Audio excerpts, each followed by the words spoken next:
بسم اللہ الرحمن الرحیم نحمد و نصلی علی رسولہ الکریم اما بعد۔ پچھلی ویڈیوز میں آپ کے سامنے نماز کا بیان ہوا۔ اپنی طرف سے ہم نے بھرپور کوشش کی کہ مکمل طور پر نماز کے جتنے مسائل ہیں ان کو آپ کے سامنے پیش کیا جائے، بیمار کی، مسافرت کی، یہاں تک کہ نوافل نمازیں بھی آپ کے سامنے پیش کی۔ ممکن ہے ان میں کوئی کمی بیشی ہو گئی ہو، تو اگر کوئی ساتھی اس میں کوئی غلطی پائے تو آپ کی نوازش ہوگی کہ آپ ہمیں اس پر مطلع کریں، ہم اس کی اصلاح کر لیں گے۔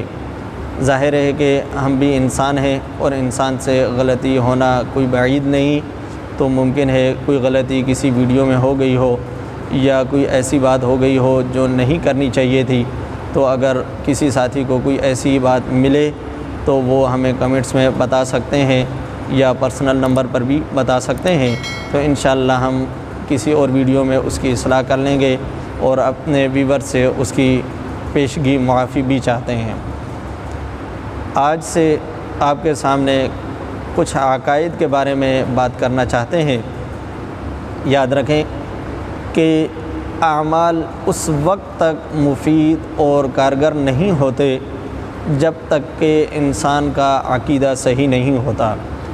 جب انسان کا عقیدہ صحیح ہوتا ہے تو اس کے بعد اعمال کا حساب ہوتا ہے۔ اگر عقیدہ خراب ہے تو اس کو یوں سمجھ لیا جائے کہ جیسے ایک گندا برتن ہو، بدبودار پخانے والا برتن ہو، اس میں دودھ ڈال دیا جائے یا شہد ڈال دیا جائے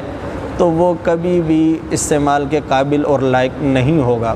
ہر شخص اس کو ناپسند کرے گا اور اس سے دور بھاگے گا، اس لیے کہ وہ گندے برتن میں ڈالا گیا۔ اور اگر کوئی معمولی سی چیز ہی ہو لیکن صاف ستھرے برتن میں ہو تو وہ بھی بخوشی ہر شخص منظور کر لیتا ہے کہ اس میں کوئی گندگی نہیں۔ تو جب انسان کے دل میں، انسان کے وجود میں شرک اور کفر کی، بدعات کی ناپاکی ہوتی ہے تو اس سے اللہ رب العزت کا نام لینے یا اللہ کی عبادات کرنے سے کوئی فائدہ نہیں ہوتا، وہ بیکار ہے، اس کا کوئی اجر و ثواب نہیں۔ لیکن اگر عقیدہ صحیح ہو، دل صاف ہو اور صحیح معنوں میں مسلمان اور مومن ہو تو پھر تھوڑا عمل بھی اللہ کے ہاں قابل قبول ہے اور اللہ تعالیٰ کے ہاں اس کا اجر و ثواب ہے۔ تو اس لیے مناسب معلوم ہوا کہ ہم عقیدے سے اس کو، توحید سے اس بات کو شروع کریں اور کوشش کریں گے کہ توحید کے بارے میں، اللہ رب العزت کی ذات کے بارے میں انسان کا کیا عقیدہ ہونا چاہیے، کس طرح اللہ کے ساتھ عقائد رکھنے ہیں، اس کے بارے میں کوشش کریں گے کہ آپ حضرات کے سامنے کھل کے بات ہو اور تفصیل سے بات ہو، تاکہ ہمیں اپنے اللہ سے ایک محبت اور لگاؤ بھی ہو، تعلق بھی ہو، اور اس کے بارے میں جو ہمارے دلوں میں وساوس اور غلط خیالات ہیں اور اس کے لیے جو ہمارے لیے بدعات اور رسومات ہمارے دلوں میں گھر کر گئے ہیں وہ ختم کرنا آسان ہو۔ کلمہ طیبہ ہر شخص جانتا ہے کہ کلمہ طیبہ کیا ہے۔ لا الہ الا اللہ محمد الرسول اللہ۔ کلمہ طیبہ کا پہلا لفظ لا، یہ نفی کرتا ہے تمام جہاں کی، تمام چیزوں کی، بتوں کی، پیروں کی، ولیوں کی، ہر چیز کی انکار کرتا ہے کہ کوئی نہیں ہے۔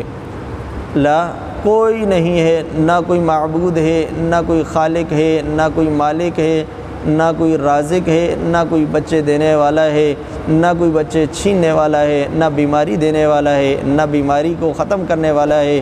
نہ کوئی مشکل کشا ہے، نہ کوئی حاجت روا ہے۔ تمام چیزوں کی یہ لا نفی کرتا ہے۔ گویا کہ ہم یوں کہیں کہ یہ لا ایک تلوار کا کام کر رہی ہے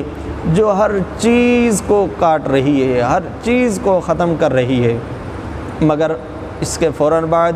الا اللہ ہے، مگر اللہ، سوائے اللہ کے نہیں ہے کوئی معبود، نہیں ہے کوئی خالق، نہیں ہے کوئی مالک، نہیں ہے کوئی رازق سوائے اللہ کے۔ محمد الرسول اللہ محمد صلی اللہ علیہ وسلم اللہ کے رسول ہیں۔ اتنی بات ہر شخص کے ذہن میں رہے اور اتنا عقیدہ ہر شخص کا ہونا چاہیے۔